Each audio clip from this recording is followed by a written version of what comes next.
Feuilletons à présent les quotidiens dans leur parution du jour, entre autres sujets développés par nos confrères de la presse écrite, l'audition du général Gilbert Diendéré, l'ouverture de la semaine du numérique et bien sûr la dernière sortie médiatique du chef de file de l'opposition politique, la lecture croisée de Sékou Zongo. Le chef de file de l'opposition politique a encore convié la presse pour donner sa lecture de la situation nationale hier mardi à Ouagadougou.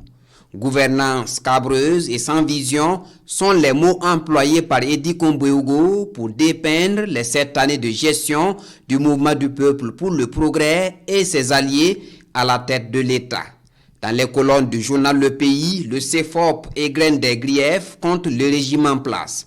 Parmi ces griefs retenus, on peut lire l'aggravation de la misère des populations, la mauvaise gestion des ressources, le brigandage des terres urbaines et rurales.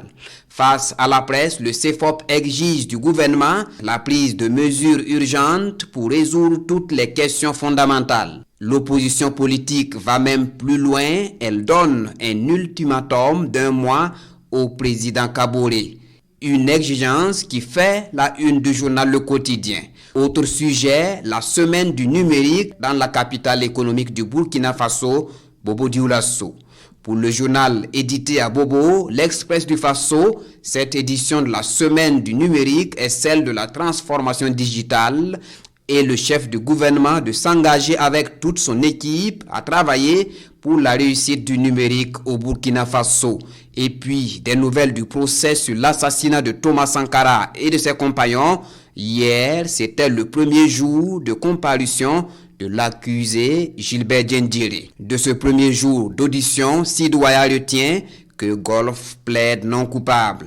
La rubrique Regard sur l'actualité de l'observateur Palga a quelque peu une réponse à ces multiples questions dans sa parution d'hier. La main sur le cœur, l'homme mince jure avoir appris le drame à la limite, comme Monsieur Tout-le-Monde, s'étonne l'analyste du journal.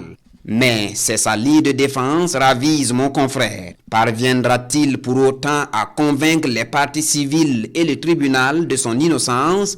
Une chose est certaine, les avocats de la partie civile vont pousser le général dans ses derniers retranchements ou sinon l'amener à se contredire.